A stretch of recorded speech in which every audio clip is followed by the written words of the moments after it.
gentlemen, welcome to the main event. Welcome to our podcast. Today we're diving into a crucial topic for businesses, common mistakes to avoid in GSA schedule contract proposals. Yes, it's a big one. The GSA schedule can open doors, but a single misstep in the proposal can shut them fast. Absolutely. Let's kick off with the basics. Why do you think so many companies stumble at the very first step when preparing their GSA proposals? I think it's often about underestimating the complexity. Many assume it's just another government form, but the requirements are pretty rigorous. Exactly. One of the top mistakes is not reading the solicitation thoroughly. It sounds simple, but people skip details. Right. I've seen companies trip up just because they overlooked a clause buried in the fine print. Sometimes those fine print details make or break your eligibility. And then there's documentation. Incomplete or inaccurate documentation is such a common pitfall. I can't count the times I've heard stories about missing financials or outdated company info. The GSA expects everything to be up to date and accurate. It's like showing up to a job interview with the wrong resume. Impressions matter. What about pricing? That seems to trip up a lot of applicants. Oh, definitely. GSA is all about fair and reasonable pricing. If your price list isn't competitive or justified, you're asking for trouble. And they'll compare your proposed prices to your commercial rates. If there's a big gap, be ready to explain. That's where many falter. They don't prepare a strong price narrative.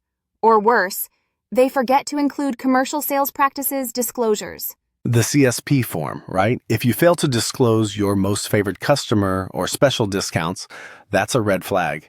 And possibly grounds for rejection. Or if you do get awarded, you risk compliance headaches down the line. Speaking of compliance, I've noticed companies sometimes ignore the requirements for past performance references.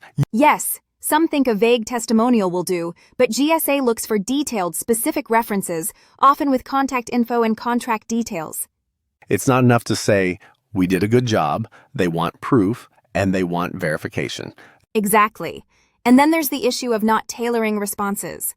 Some companies copy-paste from previous proposals. That's a recipe for disaster. Every GSA solicitation is unique. Recycled answers stick out like a sore thumb. Plus, it signals to the reviewers that you didn't take the time to understand their needs. I've also heard of businesses missing deadlines because they misjudge the timeline. The GSA process isn't fast. There are often rounds of clarification. If you're not tracking timelines, you can easily miss a key date. And once you miss it, it's rarely forgiven. Starting early is crucial. Agreed. Another thing that surprises me is how often companies overlook the need for a solid digital presence. That's true. GSA does its homework. If your website or online info doesn't match your proposal, that can raise doubts. Consistency is key. Even your DUNS number or SAM registration has to be correct and up to date. And what about small business status? Some companies misrepresent their size or forget to update their NAICS codes. That's risky. Misrepresentation can lead to serious penalties, even debarment from federal contracting. It's not just about getting the contract, it's about keeping it and staying compliant. Exactly. And let's not forget about the technical proposal itself. Sometimes companies don't explain their services clearly. Or they use too much jargon. The evaluators aren't always subject matter experts, so clarity matters. I like to think of it as explaining your business to your grandma. If she can understand it, you're on the right track. That's a great analogy. Simplicity wins, especially when you have limited space to make your case. What do you think about companies who try to pad their proposal with extra unrelated services? That's a bad move. GSA wants focus and relevance. If you offer everything under the sun, it dilutes your value. The shotgun approach rarely works. It's better to be specific and show mastery in your core offerings. Absolutely. I've also heard horror stories about companies failing to address the sustainability requirements. GSA is big on green purchasing. If you ignore environmental or socioeconomic priorities, you're missing out. And sometimes it's just a matter of uploading the right certificates or showing up-to-date policies. Which brings us back to attention to detail. Small oversights can snowball into big issues. Another thing, some businesses forget to check their proposal for errors before submission. Typos, misnumbered sections, missing attachments, it all adds up. A second pair of eyes can be a lifesaver. Have you ever heard of a proposal being rejected for something as minor as a wrong page format? Actually, yes. GSA can be strict about formatting. If they ask for PDF and you submit Word, you risk rejection. It's like showing up to a black tie event in jeans. There's an expectation, and you have to meet it. I love that analogy.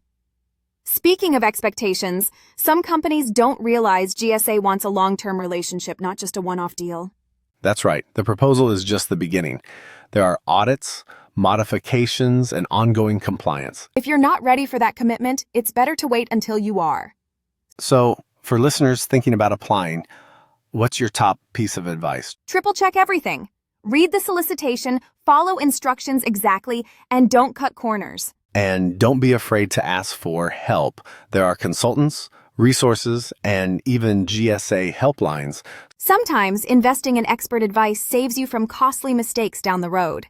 Like the old saying, measure twice, cut once. It really applies here. Definitely. And remember, even if you get rejected, it's not the end of the world. Learn from the feedback and try again. That's a great point.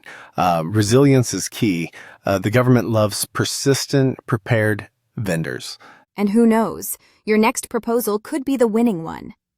Before we wrap up, I want to touch on one last pitfall: forgetting to update your proposal after submission. That's right. If there's a material change in your company, like a merger or key staff turnover, you need to notify GSA.